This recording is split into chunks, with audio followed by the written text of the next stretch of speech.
So last time we talked about exponential functions and their graphs. Today we're going to talk about logarithmic functions and their graphs. So first let's talk about a logarithmic function. So why are we talking about logarithmic functions right after we talk about exponential functions? Well, it's because logarithmic functions are the inverses of exponential functions. So as kind of just a visual, so exponential function versus logarithmic functions, the exponential function, as we talked about last time, is f of x equals a to the x.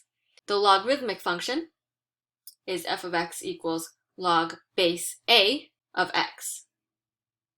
Now the exponential function, you already know what that graph looks like.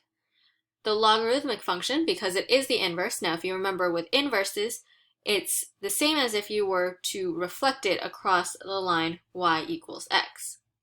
So here's the line y equals x. If we were to take that purple function, the exponential function, and fold it over along that dotted line, we would end up with a graph that looks like this. And that is the logarithmic function. Now for the logarithmic function, the domain is different, right? Because now the domain and the range have flipped.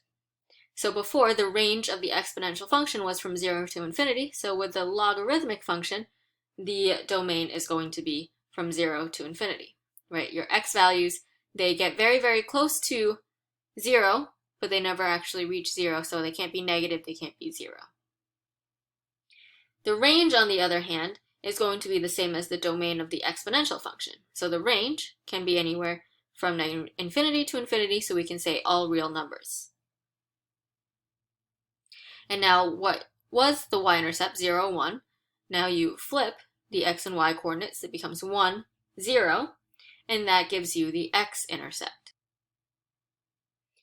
Now when you are evaluating logarithms, you want to remember that they are related to exponentials, and that will help us evaluate them, because it is going to be written in a way that you're not necessarily used to. So log base a of x is equal to the number that you would raise a to in order to get x. So another way to put it is, if you see log base a of x, you can ask yourself, okay, to evaluate this, I would say, a to what power gives me x? That's really what you're simplifying it down to. So here's the log function, y equals log base a of x. So the input was x, the output was y. Now if you write this same thing, but in exponential form, so still relating a, x, and y together, now a to the y is equal to x. So the input for the log function was x, and you get an output of y.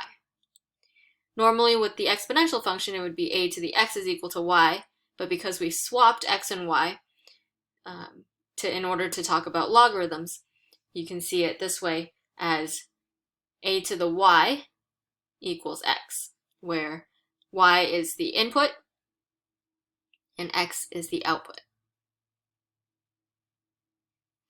Okay, so if you had, let's just replace some numbers here. Let's say you had log base 3 of 9, and the output for that was 2. That's because 3 squared is equal to 9. So a is 3, y is 2, and x is 9. Okay, so if it helps those of you who like to have an actual number in there to understand how this is working, you can use that. So let's take a look at some examples. So log base 3 of 27, if we were to evaluate that, ask yourself 3 to what power will give me 27?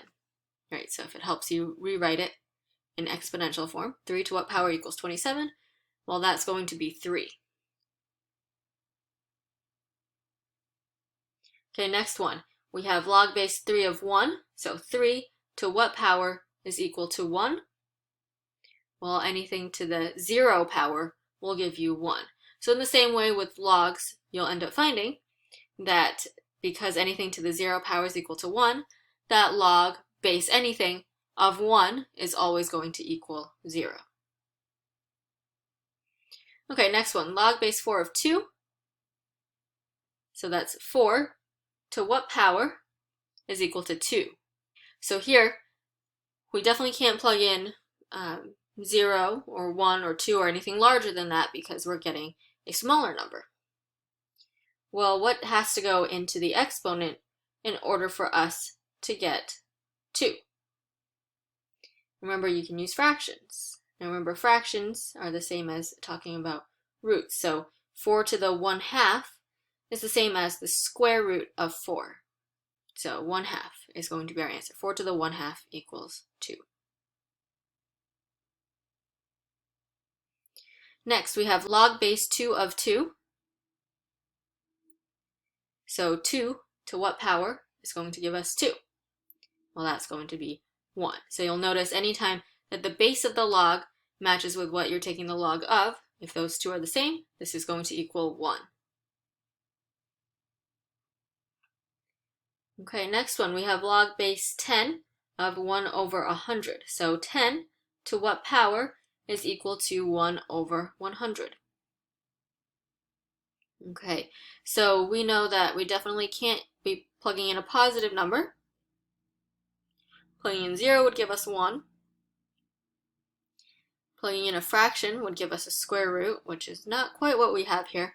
But if we work with negative exponents, that's where we have the fraction, right? So 10 squared is equal to 100, so 10 to the negative second will equal 1 over 10 squared, which is 1 over 100. So this is negative 2. Okay, so logs, we know we can have base of any number there, but there are two that are more popular, more widely used, and those are the two that are called common log and natural log. So first, common log is log with base 10. Usually, you write it without the 10, just like with square roots. Normally, if it's a square root, you don't write the 2, but if it's a cube root, you write the 3. Right, so same with logs. Normally, if you don't write the number down there, it's assumed that it's base 10. Just like if you don't write the 2, it's assumed that it's a square root. But if it's log of anything else, you would write the base. So log base 10 of x, which is the same as log of x. And then natural log is the second one, which is log with base e. Now we talked about e last time, how e is a constant. It's an irrational constant like pi. So for natural log, we often denote it with this notation ln. So it's an L and then an N, right? It's not a 1, it's not an I, it's an L, ln, log natural. Okay. So you could write it as log base e of x, but it's most commonly seen as ln of x.